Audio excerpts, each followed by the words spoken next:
నిబంధనను గురించి కొద్దిసేపు ధ్యానిద్దాం, వాగ్దానం గురించి కొద్దిసేపు ధ్యానిద్దాం. ఈ రెండు కనుక నీ జీవితంలో చాలా సీరియస్నెస్, అంటే నువ్వు దీన్ని కనుక చాలా సీరియస్గా ఈ రెండు విషయాలను కనుక నీ క్రైస్తవ జీవితంలో కనుక నువ్వు తీసుకుంటే ఖచ్చితంగా ఈ భూమి మీద నువ్వు దేవునిలాగా మనుషులకు కనపడడం ప్రారంభమవుతుందండి. అందరూ నిన్ను దేవునిలాగా చూడరు, కొంతమంది దయ్యంలాగా కూడా చూస్తారు. అది వేరే కథ, అది వాళ్ళలో ప్రాబ్లం, నీ ప్రాబ్లం కాదు. అందరినీ సంతోష పెట్టాలి, అందరికీ దేవునిలాగా కనపడాలంటే అవ్వదు.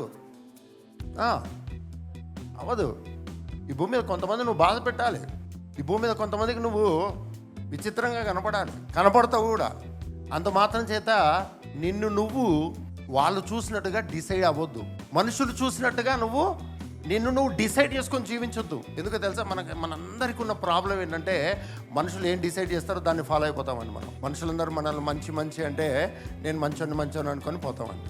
వీడా అని అన్నాం అనుకోండి, హమా నేనా అని అలా కూడా ఫాలో అయిపోతామండి. కానీ నీ క్రైస్తవ జీవితంలో ఇందులో నుంచి నువ్వు బయటకు వచ్చావు. అట్లని మనుషుల దృష్టికి ఎలా పడితే అలా జీవించమని నేను చెప్పట్లేదు. కానీ నీ జీవితంలో అందరూ నిన్ను పొగిడే వాళ్ళు ఉండరు, అందరూ నిన్ను ఘనపరిచే వాళ్ళు ఉండరు, అందరూ నిన్ను అర్థం చేసుకునే వాళ్ళు ఉండరు.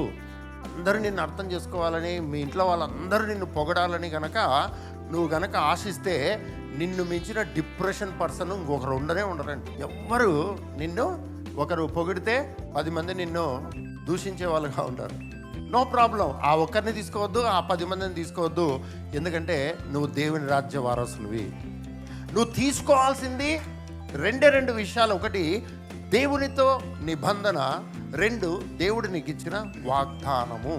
ఈ రెండిటిని కనుక నువ్వు పక్కన పెట్టి మనుషుల అభిప్రాయాలకి, జ్ఞానుల యొక్క అభిప్రాయానికి, లేకపోతే ఇంకొక వ్యాధి యొక్క అభిప్రాయానికి, లేకపోతే ఇంకొక అభిప్రాయానికి గనక నీవు గనక సరెండర్ అవుతే నువ్వు దేవుని రాజ్య మహిమను అనుభవించలేవు. ఒకసారి గట్టిగా హల్లెలూయా చెప్తామండి. 2 విషయాలు గుర్తుపెట్టుకోండి. నీ క్రైస్తవ జీవితంలో 2 విషయాలు అతి ప్రాముఖ్యమైనవి.